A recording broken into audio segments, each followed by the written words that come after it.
हेमापेन वक्षोरुहा पाणिभ्यामणिपूर्णरत्नचषकम् रक्तोत्पलं बिभ्रति सौम्यां रत्नघटस्थरक्तचरणां ध्यायेत् परामम्बिकाम्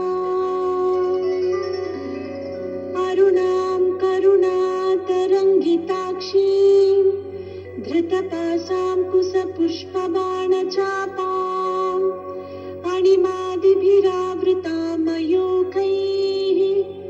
अहमित्येव विभावये भवानी ध्यायेत् पद्मासनस्थां विकसितवदनां पद्मपत्रायताक्षीं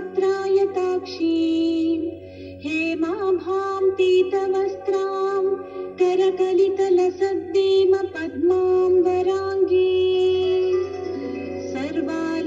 सर्वालङ्कारयुक्तां सकलमभयदां भक्तनम्रां भवानीं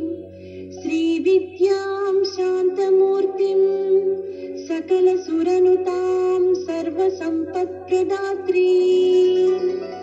सकुङ्कुमविलेपनामणिकचुम्बिकस्तूरिकां समन्दहसितीक्ष्णां ससरचापपासां कुसाम् अशेषजनमोहिनीमरुणमाल्यभूषोज्ज्वलां जपाकुसुमभासुरां जपविधौ स्मरेदम्बिकाम्